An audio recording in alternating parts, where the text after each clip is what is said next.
Dilulo talaga. Kim at Paulo, posible nga bang magpakasal sa taong 2026?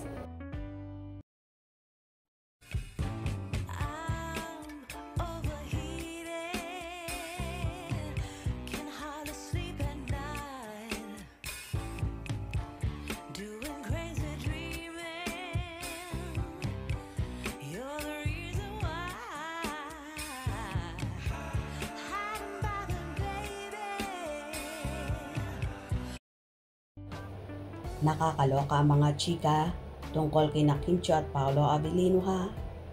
Nakakaloka pero nakakakilig talaga para sa K-pop fans.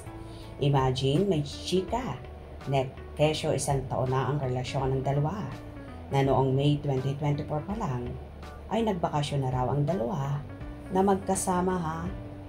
At nito nga May 2025 ay magkasama raw ulit ang dalawa.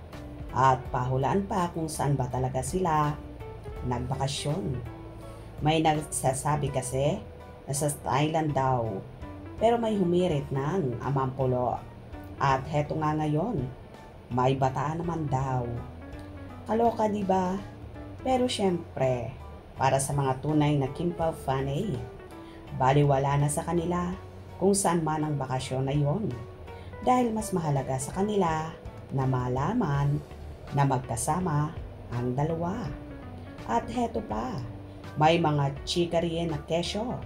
Baka sa 2026 ay posibleng magpakasal na ang dalawa na kailangan lang daw may tapusin na commitment si Kim sa mga ini-endorse niya ha. Well, kung paniniwalaan mga chikang ito at kung may katotohanan talaga ang mga kwentong ito, siguradong magbubunyi talaga ang mga K-pop fan.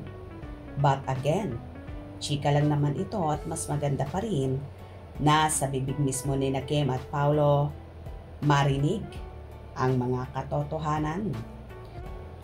Well, hindi naman maiwasang matuwa ng Kim Paulacha sa balita na ito. Kaya naman ngayon pa lang ay for sure magse-celebrate na sila kung totoo man ito. Pero teka lang, paano sila mag-a-announce ng magpapakasal sila? Ganong kahit ang relasyon nila ngayon ay di pa nila inaamin sa publiko. Nakapanghihinayang kasi kung bakit ayaw pa nilang ilantad sa madlang people ang kanilang relasyon para hindi na sila nagtatago, para rin maibsan ang pagkadilulo ng kanilang followers at panay ang pagsusoko sa Kim Pao.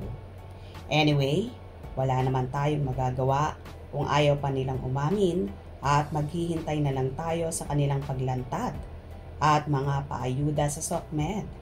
Ang importante ngayon, so happy sila at palaging magkasama. Kaya makontento na muna tayo sa ngayon sa kanilang paayuda. Hope you enjoyed. Please subscribe for more info.